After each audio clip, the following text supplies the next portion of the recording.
Gift to all of you is my channel May Round Joy.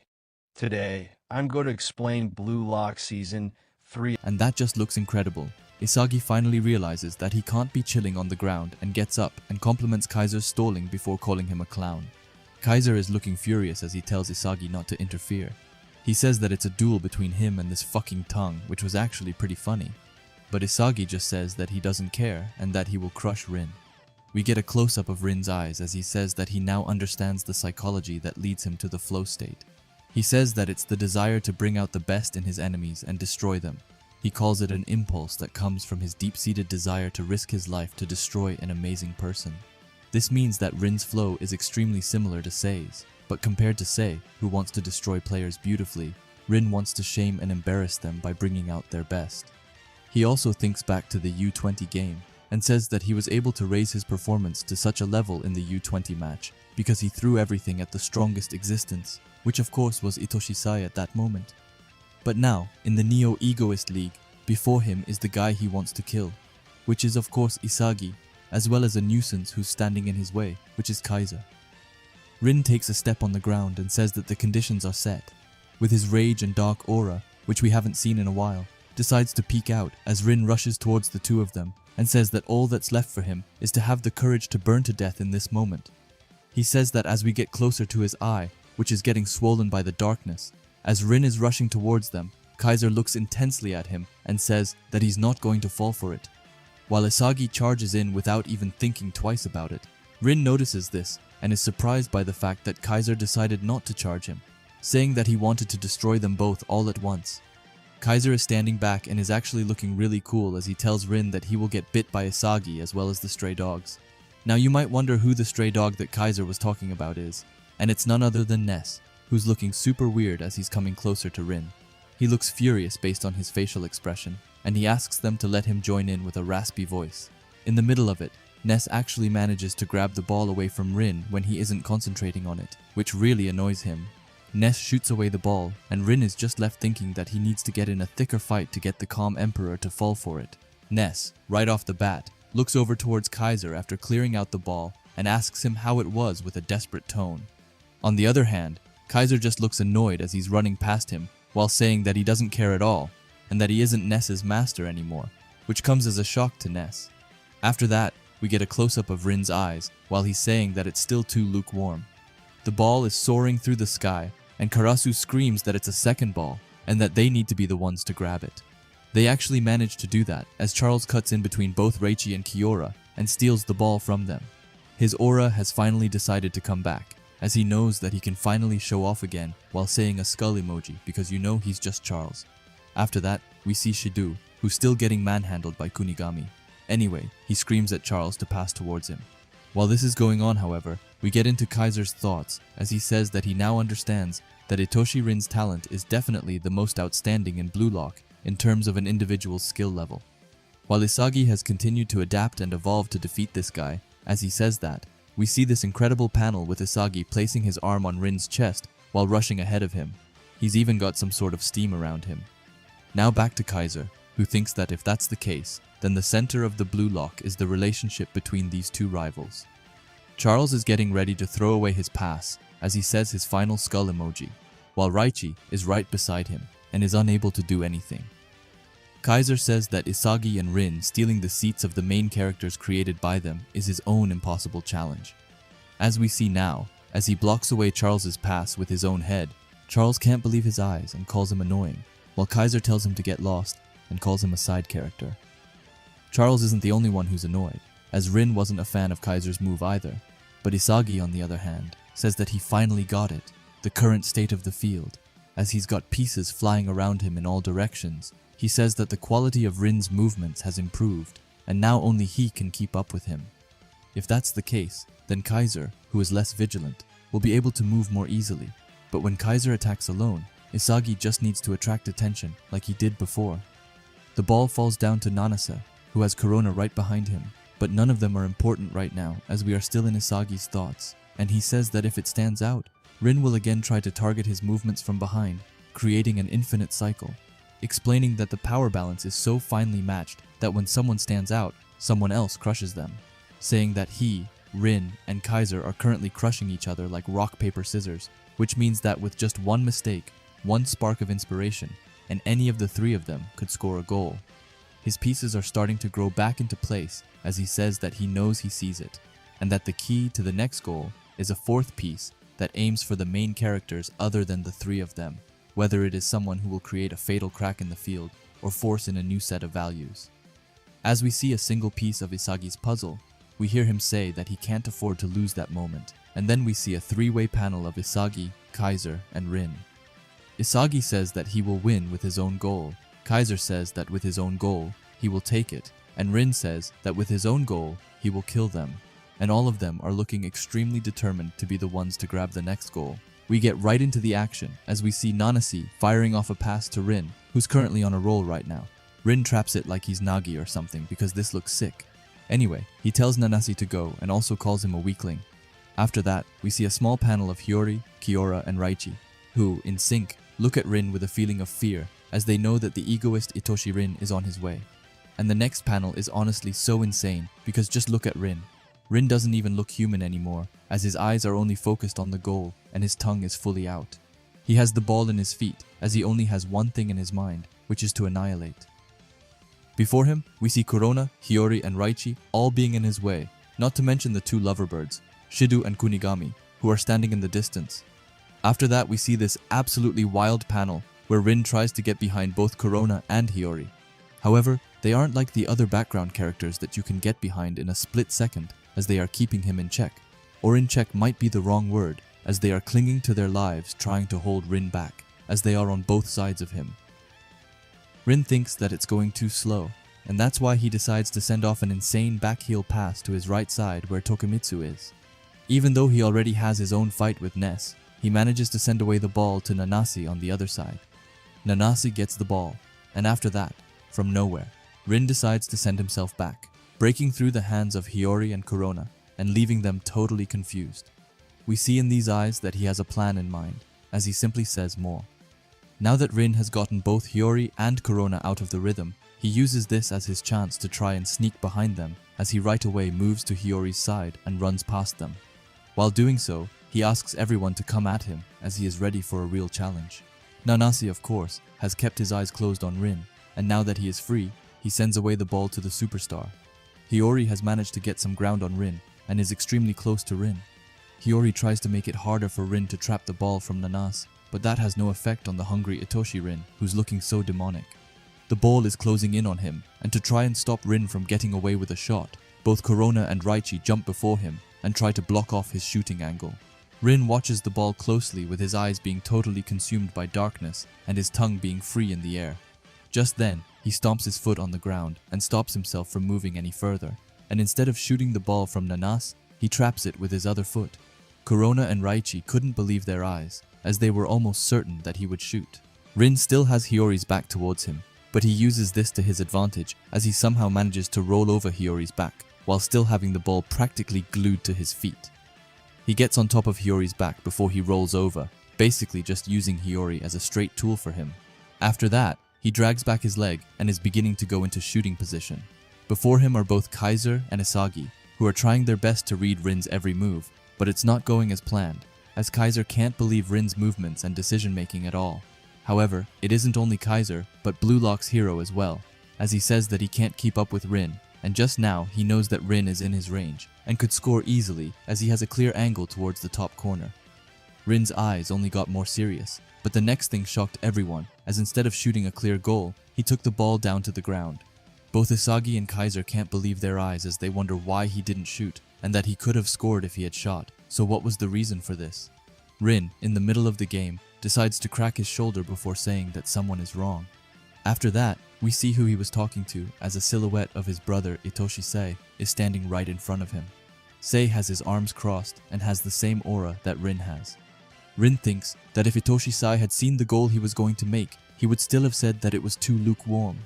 Looking at Sei right in the eyes, he says that even if he scored like that, it wouldn't lead to his evolution. Then once again shocking everyone, he passes the ball backward. He says that the act of putting your strongest self into the strongest target is what he wants to do. Charles is the lucky one to receive the ball. However, like everyone else, he's in shock, but he still traps it. Rin looks back at Charles, but this time he's really giving off some demonic vibes as his eyes and aura look terrifying as he tells Charles to gather all those who can die with Rin. That sentence alone gave Charles goosebumps, and his body started twitching. Tokimitsu can't believe what he is saying, and not even the analytic Karasu can figure out what it is that Rin wants. Reichi decides to add in by saying that he could have scored and asks if he's just going to start over because he isn't satisfied. After that, we finally see Loki, but this time he isn't his normal casual self, as he looks completely absorbed by Rin's play, and he says that if this were an official match, Rin would be banned for life. Noah decides to add in by agreeing and saying that Itoshi Rin is the worst kind of egoist. After that, the match goes back into action as Rin leaps forward. We quickly see Isagi, whose puzzle pieces are starting to break and disappear from him as he calls Rin crazy. We see that Charles isn't too pleased by all of this, but decides to play along. On the other hand, Nanase is absolutely ready to give another shot, while Reichi tells them that they are underestimating him. After that, we see a small text and someone saying that Rin is the same as he was in the U20 game. We learn that it was Isagi who says that it's even more now, explaining that this time Rin is seeking something beyond that. He says that right now, there are a few people like Nagi, Baru, or even Kaiser that he feels are complete geniuses, but the current Itoshi Rin, for the first time in Isagi's life, is something that even his brain can't analyze. And he calls Rin a beast of destruction and an incomprehensible creature, which, to be fair, is a really sick nickname. Anyway, Charles passed the ball back to Rin, and he trapped the ball while his body was consumed by what I could only call spikes from hell. But these aren't just regular spikes, as all of the spikes pierce through Isagi's puzzle pieces. And honestly, this panel is just so sick, I don't actually know if I can think of another panel that matches this level.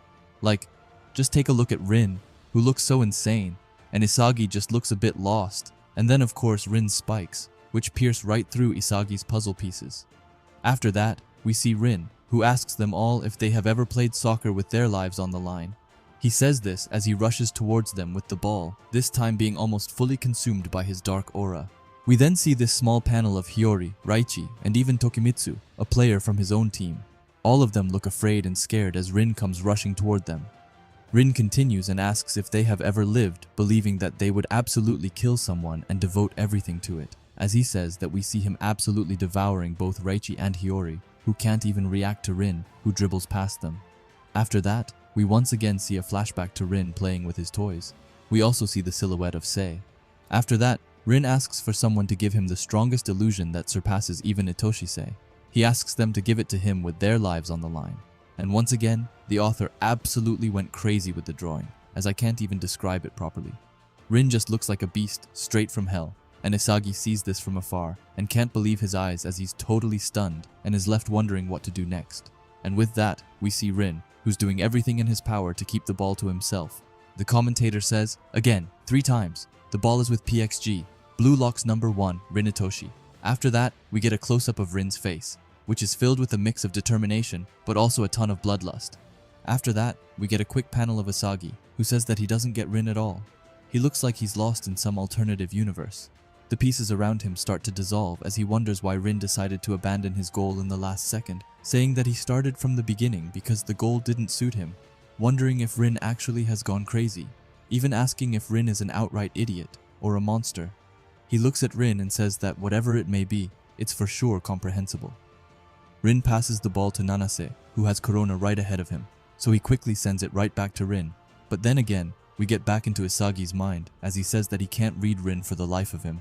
He wonders what he's supposed to do and how he could ever manage to stop him.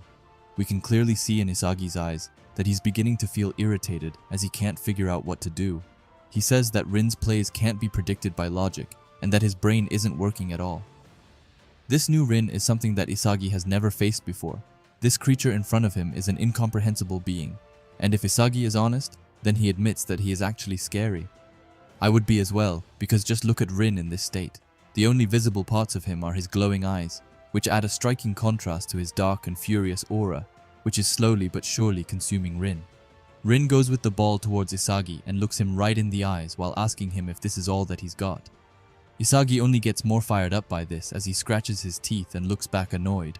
After that, it really starts to get crazy as Rin decides to finally take the first step and advance, so he starts by doing some stepovers with the ball. After that, he takes his arm out to try and make it harder for Isagi to stop him, As he does that, he tells Isagi to come with a resolve to die, asking Isagi to come wanting to kill Rin because with such a lukewarm existence that Isagi has now makes him disqualified to be Rin's rival. And as he says that, he absolutely destroys Isagi as he does the same thing Sei once did towards Rin.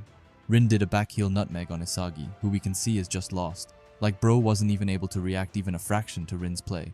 Though on the other hand, we have Rin, who looks like a straight up demon. I love the contrast from his image where he did the nutmeg to when he gets behind Isagi and his aura and darkness start to appear again. I don't know what it's supposed to mean or anything like that, but I just think that it looks awesome. And with that, we can say for certain that Rin owned Isagi here. Anyway, after that, Isagi tries to do something, but he ultimately falls down to the ground and can only watch as Rin runs away with the ball. Hiyori screams Isagi's name, while Reichi on the other hand asks him what the hell he is doing, but their words aren't able to reach the broken and damaged Isagi as he clenches his fists and looks down on the ground, saying resolve and to die for it, basically what Rin told him to get. However, after that, Isagi says shut up, probably saying it to Rin, before saying that he's got it too, and as he says that, he's left his sobby attitude and instead looks like a wild beast right now as he's gotten up from the ground and starts to run. He looks at Rin from the back and says that even though it's probably different from Rin's resolve, no matter how many times Isagi's lost, even if he were to die, he will always be able to be reborn and come back even stronger.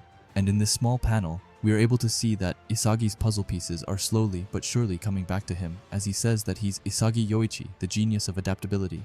And now let's just look at this insane panel where we can see that the GOAT Isagi Yoichi is finally back in action.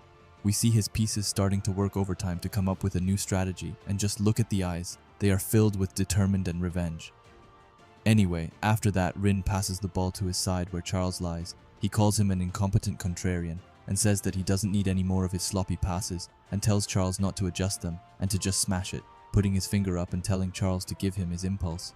Charles is shocked at first and doesn't know what to say before getting a mean and villainous look on his face as he tells Rin that he's tripping, before saying that he will do as Rin said and give Rin his nastiest pass ever.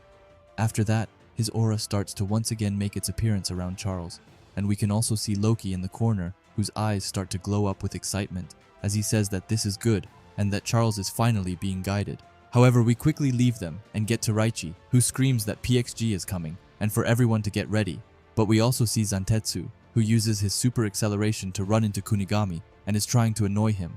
But to Isagi, they are all just small fries, as he has to keep close eyes on Kaiser and Rin. Rin is advancing at a rapid pace as he thinks that this is it. This is what he's been looking for.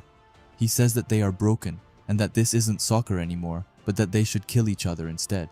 Personally, I would only allow killing if it were Igarashi, because he deserves the death penalty.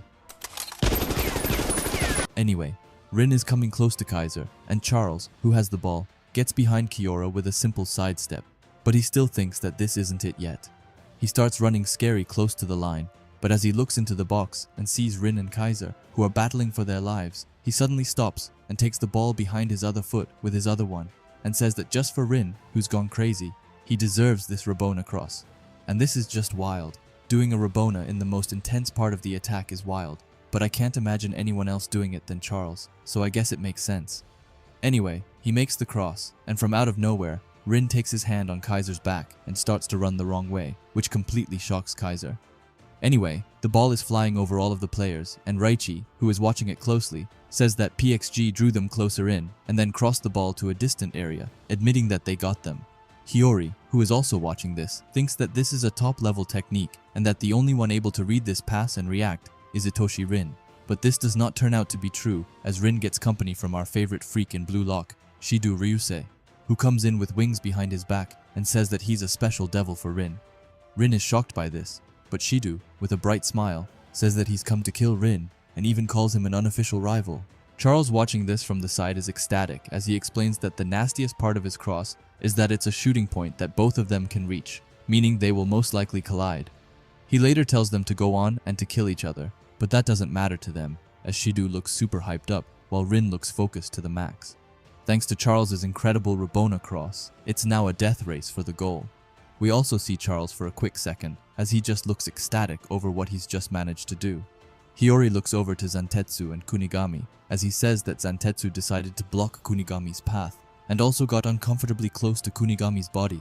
This in turn made Kunigami's reaction a bit delayed, and because of that, for a quick moment, the demon Shidu Ryusei was free on the battlefield and is once again seeking pleasure. Where we can clearly see here as he's trying to stop Rin from scoring and instead score his own goal, both Rin and Shidu stare into each other as they also have their tongues out. Rin thinks that here he comes, the blonde pest. Rin starts to analyze it some more and concludes that if he waited for the ball to reach his targeted shooting point, Shidu would interfere and he wouldn't be able to shoot. Because of that, Rin knows that he needs to change his shooting point and he has to do it quickly. He looks at the nasty cross Charles made, which was constructed to make havoc between them, and he realizes that to get to the ball even a moment faster, he needs to do a route change, which is exactly what he does in the most vital of moments. He turns his body the other way and starts to really sprint for it. Shidu looks back in shock and can't believe what Rin is doing. He asks if Rin has finally decided to run away, but Rin thinks to himself that he would never run away from Shidu and thinks that it's a challenge to a more difficult kick. Looking at the ball and saying that it's from a high point that even Shidu can't reach. He is able to start to visualize his goal as he gets an image of a bounce shot which will lead to the ball smashing it in the left net. Rin has just gotten under the ball and says that this is it. He will now live his life and update his personal best by going further beyond what he thought was possible, as he will try to reach the ball from a new high, making a new unprecedented kicked ball. But just then, something comes his way, and no, it's not Isagi or Shidu, but instead his own brother as a silhouette of Sei pops up in front of Rin. He's got Rin's darkness and rage aura around him as he comes before Rin and tells him that this is too lukewarm. Rin is confused by this and can't believe that it's happening again, as he just looks at Sei, who once again, but this time with a determined face, looks straight at Rin and says that it's still too lukewarm. Rin is in shock right now, as he doesn't understand how once again he's too lukewarm. He was certain that with this shot, he would be able to surpass this guy's illusion. Sei, who's still in front of Rin, says that this is his limit, and that Rin can't become the world's best. Rin is lost. He doesn't know what to do because if he doesn't overcome this image, he can't evolve any further. Sei doesn't budge, as he's still trying to get Rin to turn away, and he tells Rin that he's still just a thrashy little brother living in his shadow. As the ball is still flying in the air, and with Sei in front of him, Rin realizes that he can't do anything because Sei's murderous intent towards Rin is enough to stop Rin from coming up with any ideas to overcome it. Rin's eyes seem to have lost the glow and spark they had before, as they look lost now. The silhouette is just growing larger and more fearsome as he tells Rin to just get lost, and tells Rin that he does not need him in his life anymore. Rin is so close to finally scoring a super goal, but there's nothing he can do against his older brother. He asks for someone to please come forward and give Rin a new impulse. Just then, a hand cuts through Sei's head, and he later sweeps away the whole silhouette. It's none other than Blue Lock's hero and Rin's destined rival, Isagi Yoichi, who comes forward to try and stop Rin in his ways. We get a close-up of Isagi's face, and his eyes are bigger and shinier than ever before as he looks right at Rin and says that he will even stake his life on this. For a quick second, Rin is confused and lost as he can just stare at Isagi, but then his eyes start to slowly light up again as he sees his rival, and with that, he's gotten back his determination to score. He looks at the ball and then wonders if the shooting course is blocked, but after analyzing it, he sees that there's still a chance, but he has to act quickly as Isagi is advancing fast toward him. Isagi is coming with a killing intent as he takes his hand out and screams that he won't let Rin shoot, also calling him a freak. But you know, that's just the standard here.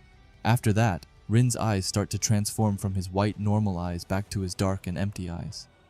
As his urge to attack is weeping up, he thinks back to the childhood program he watched where the monster put his life on the line and decides to do the same thing as he rushes towards the ball again. The anticipation is just getting bigger and bigger as both of them are trying their all to be the ones to win this showdown. Isagi grinds his teeth while Rin puts his tongue out. He says that Isagi is the one he wants to die with, calling it an imagination of unprecedented destruction as he jumps up in the air. Rin is now in the air, and Isagi is close by on the ground. However, Rin is preparing his foot to shoot the ball the second it arrives. Rin has his rage instincts all around him while Isagi's pieces are flying rapidly around him, and just in this moment, Rin says that his desires and this impulse, he wants to let it all out right now, saying that it's because he is against Isagi after all, his sworn rival, as he says that he finally comes in contact with the ball and is able to fire it off. However, Isagi also got in contact with Rin as he tried to jump on him, which may ruin Rin's shot.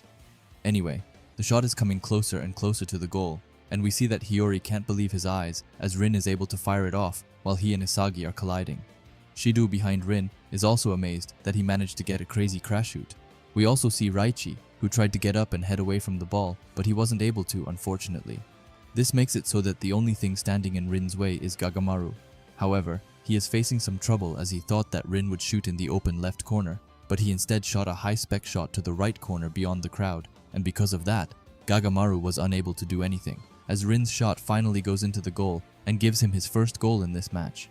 After that, both Rin and Isagi fall down to the ground. Luckily, Isagi fell on top of Rin, so he came out with minimal damages, but that can't be said for Rin as we see blood on the pitch. Isagi looks up towards Rin, who has his hand close to his face, and suddenly Isagi's face gets serious as he sees him.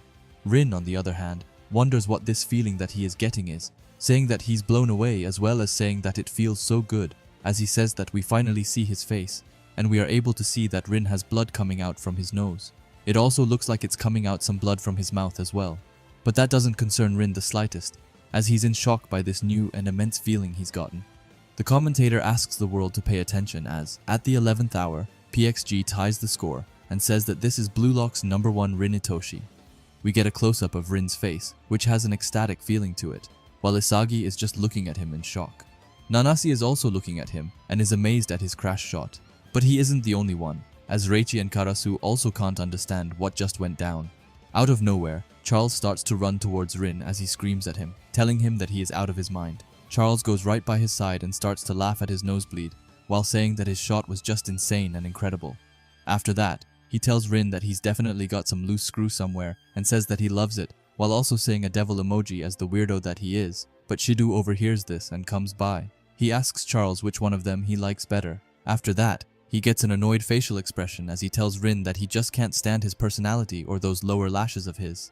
However, Rin's shot just now was art, and he explains that he was really into it before saying some gun noises. Rin, who hasn't really had time to grasp everything, is confused as he says huh, before wondering what Shidu means with art. After that, he asks Shidu so what, and calls him a vermin, which basically is a pest. After that, Shidu tells Charles to listen up, and asks him to decide which one of Rin or Shidu is the crazier one, as well as which of them is going to be the one to change the world. And after that pass to that person, this gets Charles' blood boiling as he's very on board with this crazy and interesting idea. Anyway, after that, they get up from the field and leave Isagi behind, who's still in shock. But before they leave, Charles tells Rin that he should probably plug up his nosebleed, as he can't play if he loses too much blood. Anyway, now back to Isagi, who is just left wondering what the hell happened. His eyes look traumatized as he thinks back to everything that happened and asks himself if he got something wrong. He starts from square one and says that once Zantetsu started covering the exhausted Kunigami, Shidu tried to break free, and he became the fourth piece that threw off the balance between Isagi, Kaiser, and Rin. However, Isagi saw that faster than anyone, and he reached the spot where Charles's pass was most likely to land, but Rin accelerated to shake off Shidu, and he still shot with Isagi right by him. Isagi is lost, as having himself so close to Rin should have stopped him, as he knew that he would crash into Isagi. But still, he wasn't the least bit afraid. He thinks back to Rin saying that the feeling he got from that goal felt so good, and also compares that to his goal against Team Nico, when he got the exact same feeling, and he concludes that they both felt the same thing, and starts to wonder if that means that Rin has just started to realize his own talent. And because of that, Isagi starts to wonder if he was just a totally random supporting characters meant to awaken this prodigy. This realization almost breaks Isagi as his world is getting turned around, while Rin's world is just getting more and more exciting as his aura is around him and almost burning him alive by all of this excitement. But just then, someone takes their hand and grabs Rin close to him. Rin is shocked as he's just randomly getting pulled back, but we later see that it was none other than Julian Loki, who is having a dark and almost furious feeling to him. Nanase and Karasu doesn't know what is happening as Loki has never done this before, and Isagi just watches quietly by.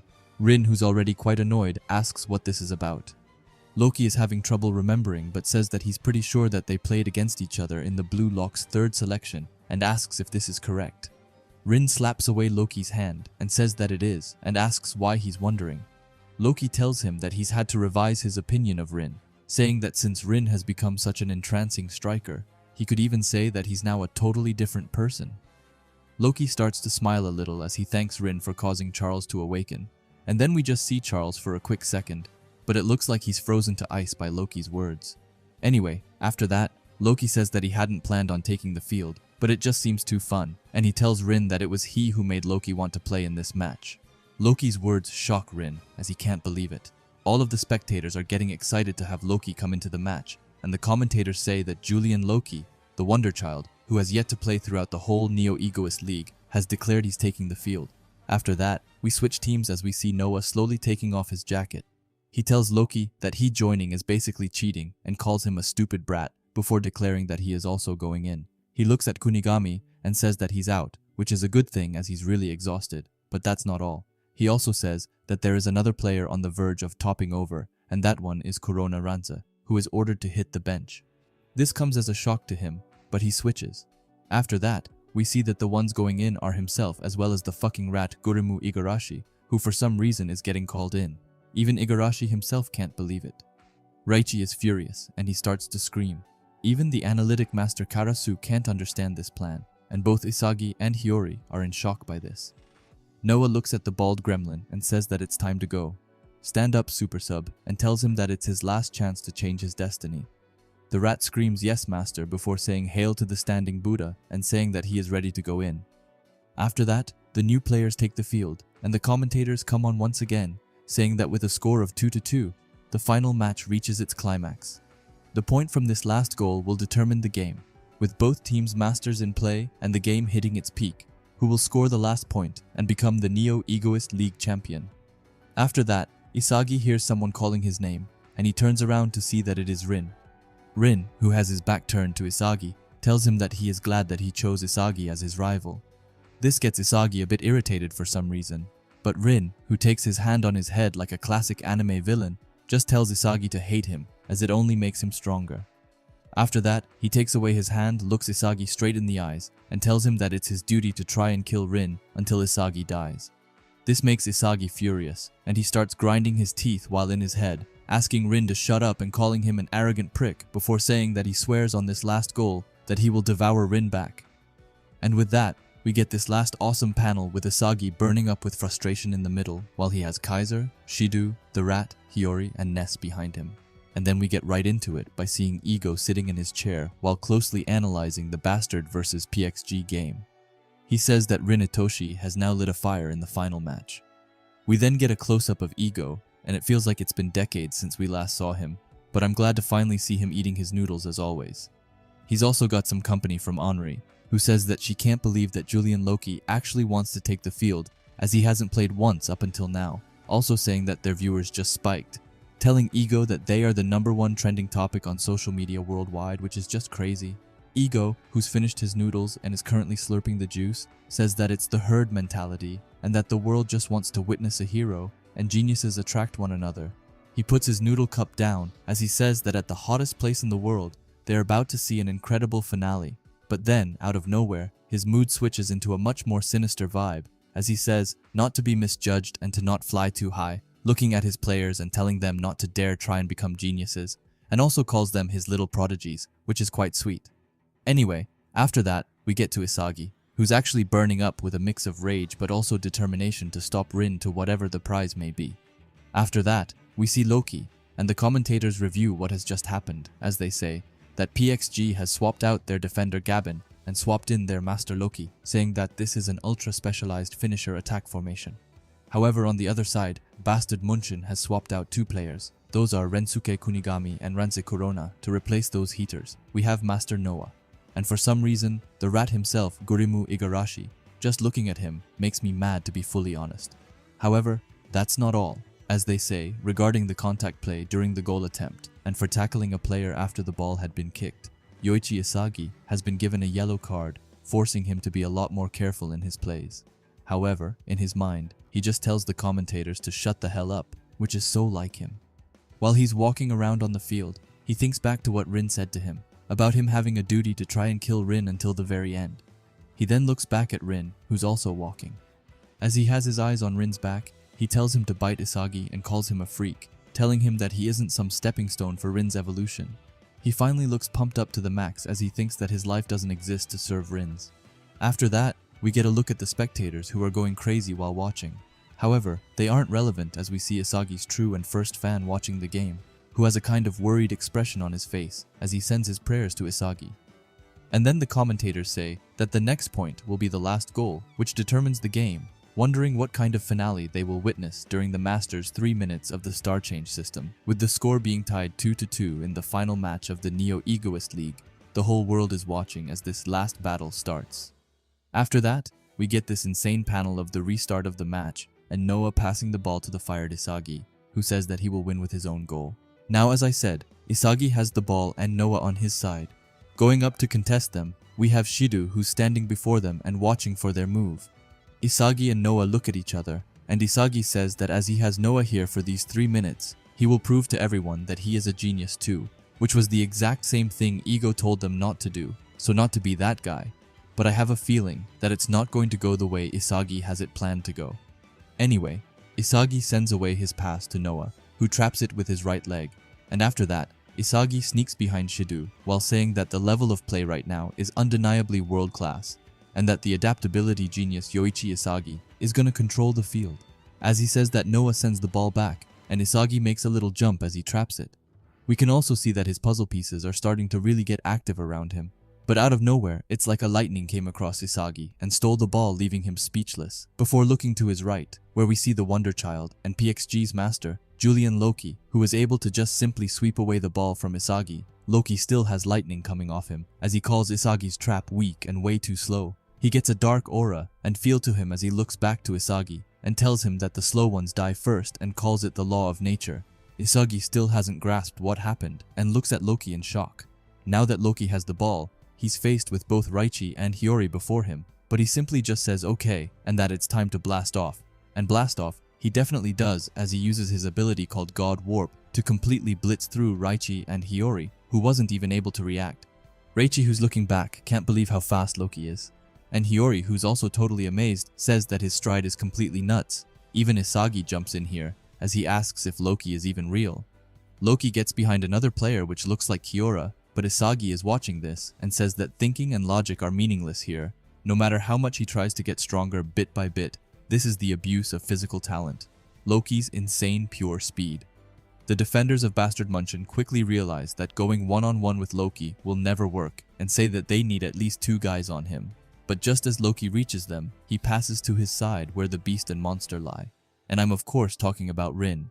Rin gets the ball, and Loki tells him that he can have the last point and calls him Tongue Monster-san while also sticking his tongue out. Rin, who also of course has his tongue out, calls Loki a patronizing master. Isagi, who's looking at this closely, wonders if it's over already and that in just one play, Loki was able to break through their whole team, and now Rin is basically free to score. He looks dumbfounded as he thinks that it might already be over. He starts saying that they are going to lose. But before he can finish his sentence, an unexpected player makes his appearance, and I hate to say it, but it's none other than Gurimu Igarashi, who comes and is actually right by Rin. He takes his hand on Rin's chest to try and stop him from going further. He looks at the ball and says, "Hail the 3 treasures," as he goes to steal away the ball. Rin looks at him with a furious facial expression and asks him what his deal is before slamming his entire body into Igarashi, who almost flies up into the sky before landing right on his face, which I just know hurts like hell. However, just then the announcer goes off, which shocks Rin as they say that Itoshi Rin made a foul. Rin can't believe it, and Isagi, who's rushing over there, compliments the rat's awesome ability. Igarashi, who gets up from the ground, just looks back with burning eyes as he says that it's his secret technique, the genius killer Malicia. We start off by seeing the spectators being ecstatic over Igarashi's amazing foul play in the latest chapter where he gave Rin a foul. Isagi also can't believe his eyes as he looks in total shock by all of this, probably thinking that the rat was good for something at least, whereas Rin just looks absolutely furious, and he fully looks like he wants to kill someone. The commentators say that not even they can believe it, and moments after being swapped in, Gurimu Igarashi drew out a foul from the feral Rin Itoshi and barely managed to stop his shot. After this, we actually get this rather cool panel with Igarashi down on his knees celebrating, and Raichi and Gagamaru rushing over toward him. Igarashi later uses all of his force and screams "Ya" out loud, probably just as loud as Buddha would be able to hear it. Raichi takes his arm around Igarashi and tells him that it was a nice one, while Gagamaru scratches his head and tells him that he nailed it and calls him a god monk. After that, we actually get some insight into the rat's play as he explains that Noah told him his plan when they swapped in, and it worked wonders. As they were standing side by side, Noah said to him that right now, Rin Itoshi is relying on his own senses, so he will probably charge in without giving it a second thought. He told Igarashi to turn Rin's reckless charge back on him and to use his militia to make him get a foul. The rat actually looks really happy as he looks down on his hand and says that Noah has been watching him and he knows how to properly use Igarashi's hard work and abilities. After that, he gets an outburst and screams, asking if his mom and dad saw that, trash-talking their temple a bit before saying that his life just got a Buddha boost. After that, we see Noah coming over and actually complimenting Igarashi and telling him to keep it up. Igarashi couldn't be happier as he's just gotten a compliment from the one and only Noah, and he says yes sir, as well as hail the 3 treasures. Noah looks at him intensely as he says that the enemy will keep coming at full force and tells Igarashi to drive them nuts, and when they come at them with ruthless violence, they will meet them with cool-headed intelligence. All of them are ready for it as they look super hyped to finally get some coaching from Noah. After that, we finally get to the main man, Isagi, who's been eyeing their conversation. He's a bit surprised that Igarashi's militia actually worked on Rin. However, that also means that the furious and ruthless Rin can actually be stopped, and with that knowledge, he's sure that the field is going to change. After that, we switch teams as we go over to PXG, where we see Loki and Rin talking. Loki asks Rin if he will let it end like this and calls him Tongue Monster, which just sounds pretty funny.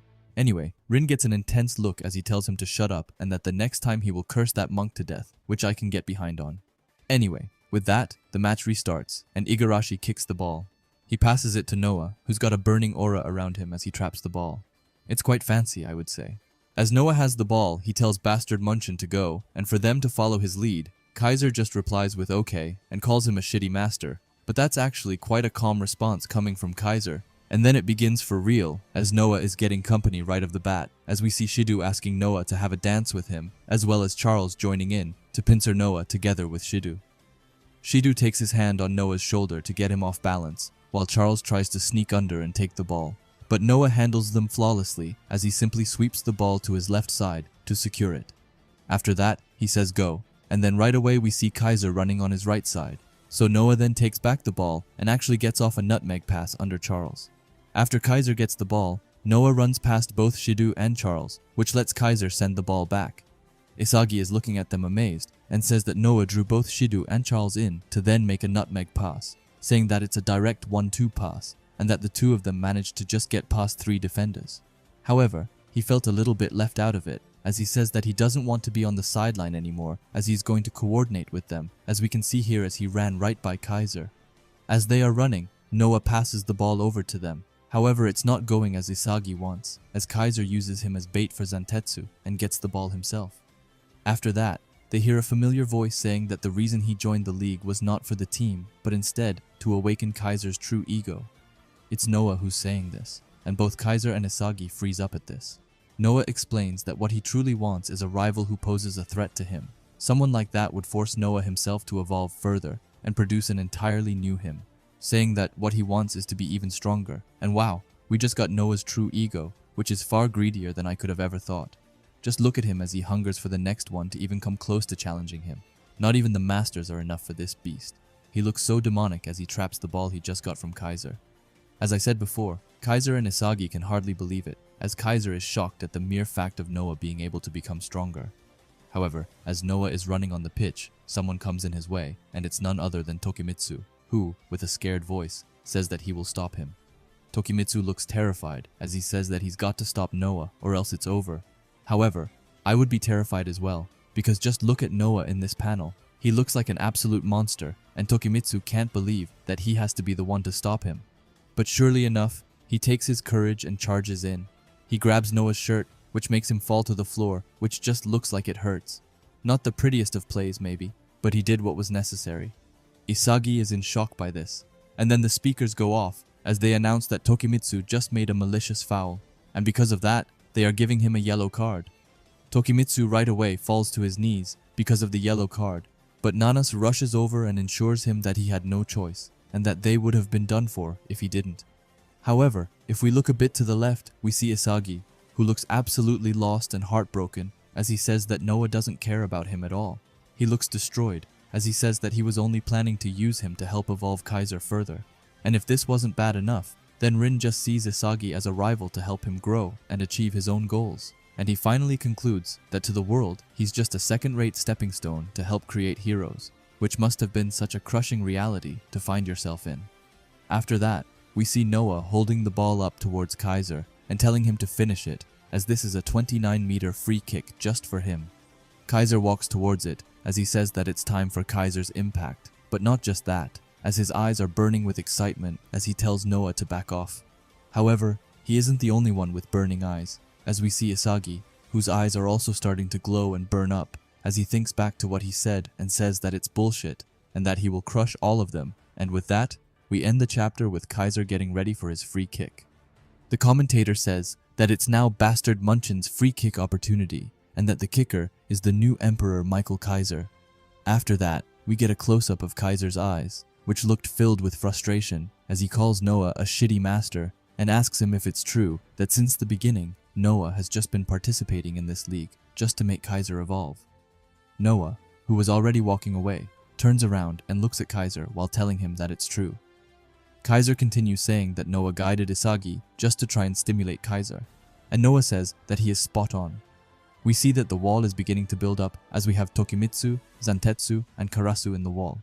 However, while that is going on, the conversation between Kaiser and Noah isn't done just yet, as Kaiser lets out a quick laugh before telling Noah that all he cares about is creating a rival just so he can improve himself, concluding that Noah is only really thinking about himself. Kaiser looks a bit let down as he calls him a scum of a coach and asks if this is the way that the world's best does it. Noah repeats what Kaiser said, but sounds a bit confused before saying that it's just a trophy created by others. Kaiser isn't really following what Noah means. However, Noah then explains that he simply pursued the life of a striker, completely, perfectly, and instinctively everything as his own expression. He tells Kaiser that being number one is just a result of that, before saying that right now, Loki is the talent that is threatening Noah the most. After that, he tells Kaiser that after he's done settling things with Loki, he can come and try to surpass Noah himself. Kaiser's mind goes blank for a quick second, as he simply just wonders what the hell is wrong with Noah. Noah gets an intense aura around him, as he looks right into Kaiser's now lost eyes, while saying that he only wants to fight those who are stronger, and that to the bone, he is a football junkie. Kaiser gets back his cold demeanor, as he thinks to himself if Noah believes himself to be the lead of a shonen manga or something like that. However, with all this new information, he finally understands the true source of Noah's talent. After that, we quickly leave Kaiser and instead go over to Isagi, whose brain is about to explode as his thoughts go at 100 miles per hour. Isagi is focused on one thing only, and that's to try and predict where Kaiser will be aiming his free kick.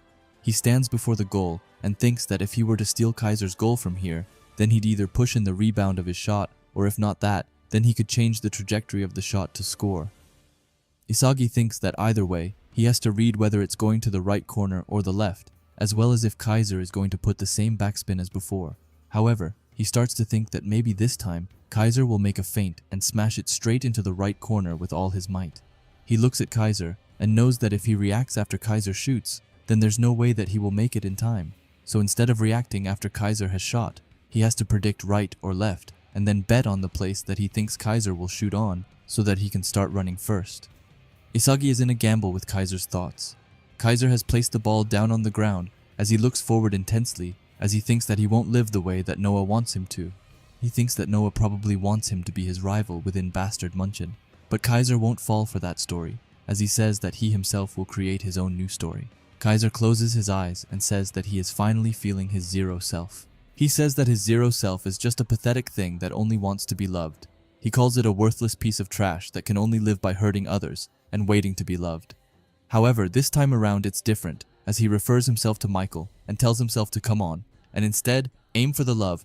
He starts to run as he says to pour in your malice, which just sounds kind of catchy. Anyway, the defenders are getting ready for Kaiser's shot, and Chappie says that here it comes. Chappie is trying to guard Isagi, who just thinks to himself that he has to bet everything on this and read Kaiser's kick. He thinks about it one last time before he starts to run off, while having his puzzle pieces almost covered around him.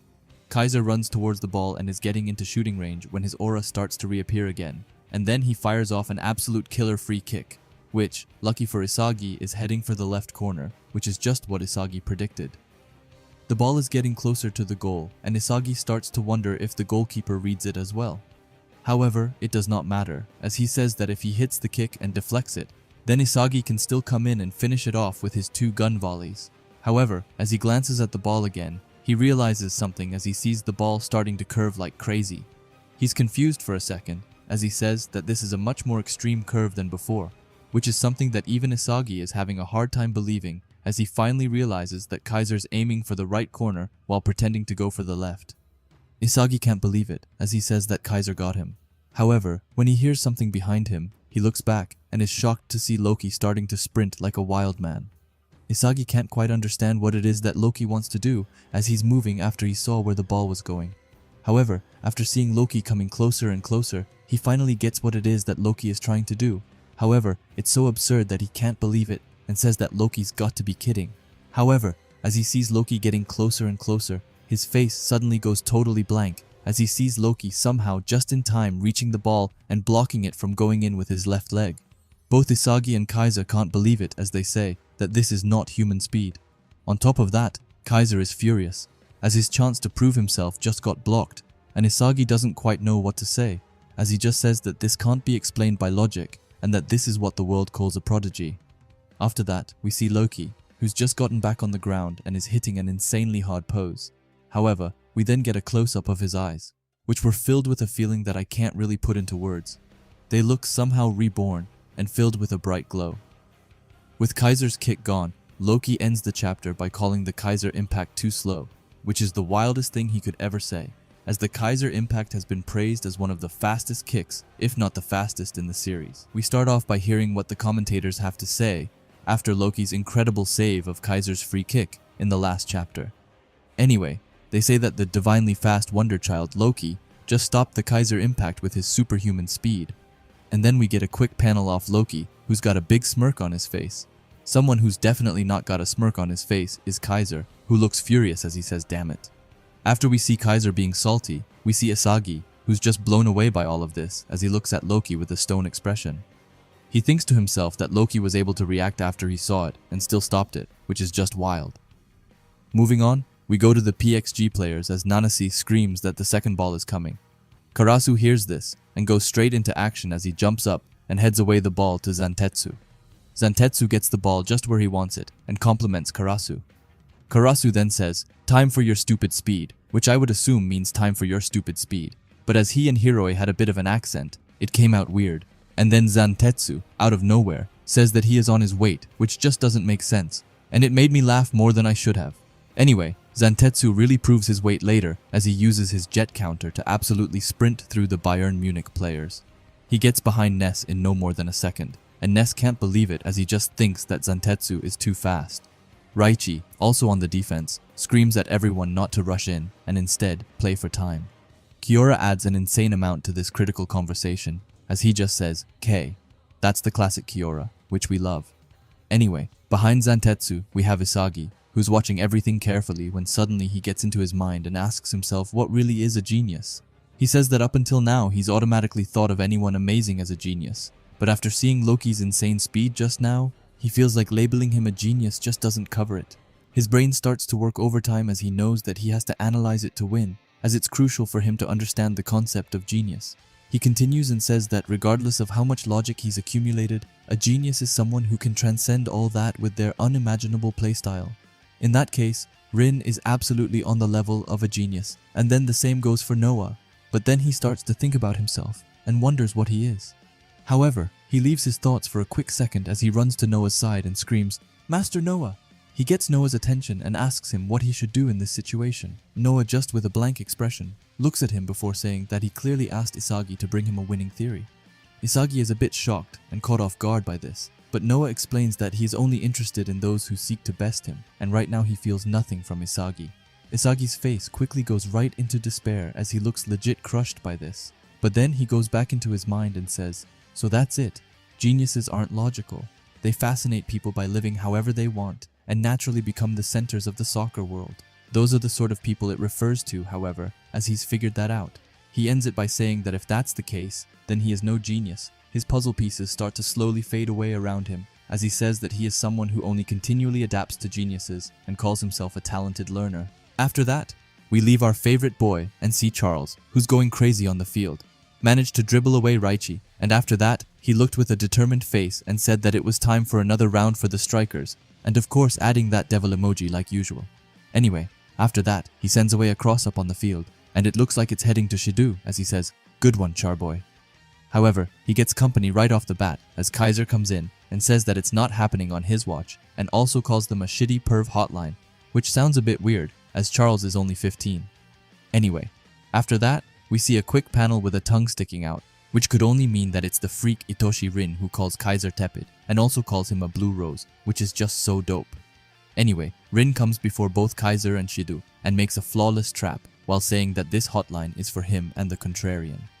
After that, with a weird smile, Shidu legit tells Rin not to cuck him, which is so crazy, like you are still talking about a goddamn child, but he just tells them to fight nice, like it's nothing wrong at all. Anyway, quickly moving on, we see Rin going absolutely wild on the field as he is legit destroying everyone in Bastard Munchin. Raichi screams at them to box him in, but Hiroi is annoyed as he thinks that they may run into him, but that he would still not stop and calls him a monster as he's got his spiky rage aura coming right off him while guarding the ball with his life.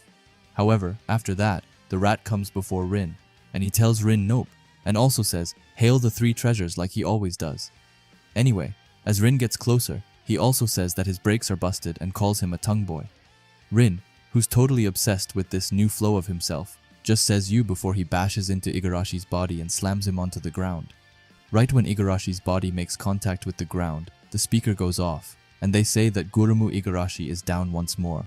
But not only that, as the tackle earned Rin Itoshi another foul, making it Bastard Munchin's ball. And now we can see how furious Rin is by being done over by Igarashi for a second time. However, Igarashi is just ecstatic to the max, as he's managed to once again stop the berserker Rin. Raichi from the side screams at Igarashi and compliments him.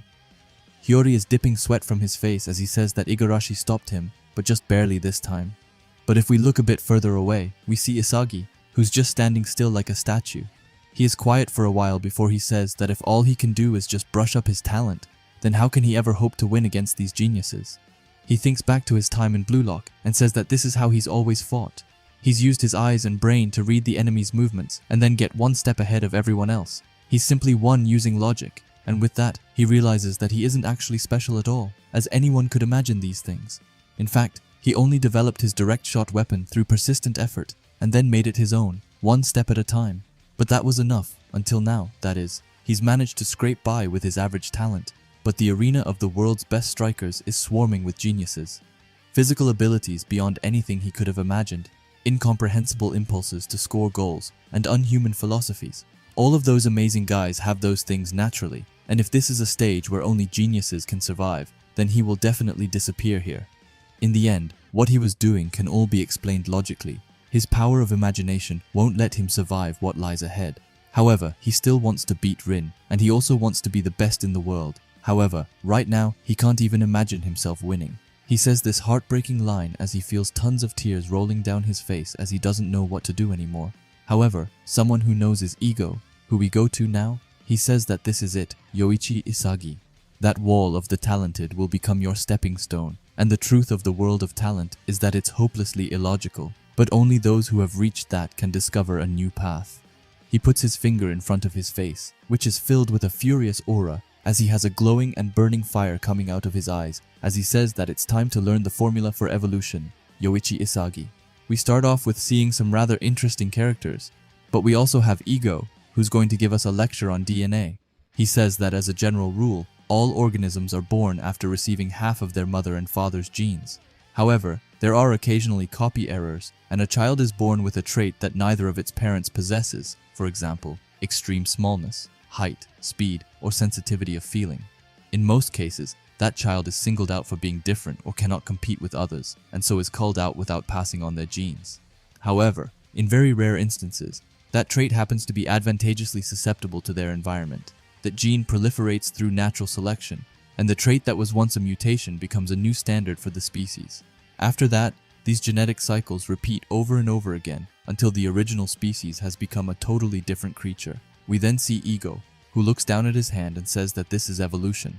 Henri, who is standing right by Ego, is astonished by all of this, as she even admitted that she had no idea. She then says that it's basically how Pichu turns into Pikachu, right? Ego tones then shifts as he says that foolish adults who stop studying will get culled out by natural selection. Henri immediately gets really embarrassed by this as she starts to look down to the ground and says that she will make sure to do better. However, after that she looks up and gets a serious expression as she asks Ego, what connection does evolution have to soccer? After that we get a full image of Ego's insane setup, really showing us how much of a gamer he is, as he tells Henri that this is just his personal theory about talent. But the various evolutions human society undergoes are essentially the same as this. He further goes on and explains that humans born with traits that others lack have a hard time being understood and live difficult lives, but that might be a gene that will cause humanity to evolve. Those areas of differentiation produce unique expressions of body and mind, and there are some people who can cast those expressions out into the world and admit them. There are some revolutionary expressions which are suitable for the era and circumstances, and these can change the world standards. The ones with those seeds are what Ego calls geniuses, he says with an intense and determined facial expression. However, we are far from over with Ego's lecture as he continues and says that to present society, that innovation is never something the genius can achieve on their own. Someone needs to discover the seed, comprehend its worth and be able to communicate it to the world. By boosting its feasibility and reproducibility, they turn it into a new world standard. The ones who do that are called talented learners. Henri, who's finally allowed to speak, says that she finally understands. She says that the talent mutations that geniuses have eventually become common, and that it's the same as the genetic evolution that Ego explained earlier. Ego says that Henri is spot on, and says that he thinks that it's how human culture has continued to evolve, and the same could be said about soccer. The mutant geniuses with abnormal physical abilities and incredible plays become singularity points, and by analyzing the geniuses and forming new tactics or using data to counter them, the talented learners develop players using a new kind of logic, which is just how soccer has continued to evolve. Henri's eyes suddenly light up as she says that it's the formula for evolution. And then we get right back to Ego, who gives off an intense and wild feeling as he looks at his screen and tells Isagi to open his eyes and tells him that the world doesn't just revolve around geniuses, as geniuses and talented learners share the stage. And talented learners like Isagi himself have their own path to becoming the world's best. And after that, we finally get into the meat of this chapter, which is of course the gameplay as the match restarts and the rat passes the ball right over to Noah, who traps it easily. We then get a small panel of Isagi's eyes, which are burning up with determination as he says that there's no way that he himself can defeat a genius. As he is running behind Noah and Rin, he thinks about the absurd plays that geniuses make and says that they are impossible for him to try to pull off on the spot, as he can't even begin to imagine it. But then something clicks as he thinks that he actually might have always fought as a talented learner. He thinks back to the time he used Baru's blind spot against him, also his two-gun volley direct shot, and not to mention his luck goal in the U20 match.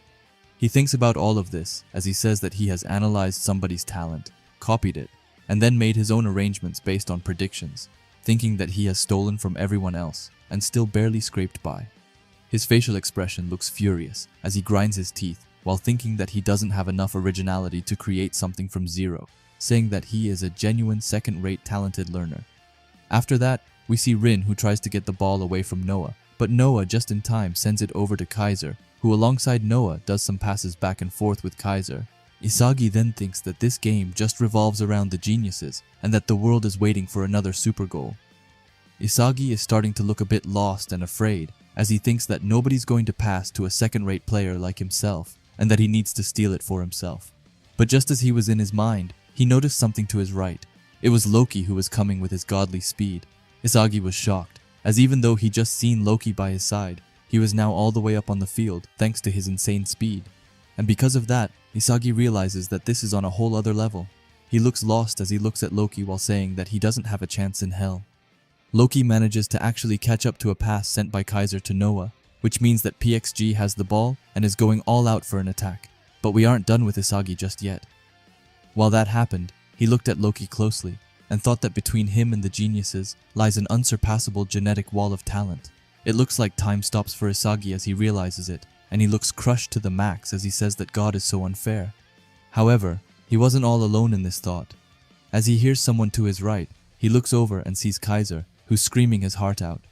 Kaiser asks how unfair he can be and calls the gods shitty while having a super annoyed facial expression as Loki stole his pass.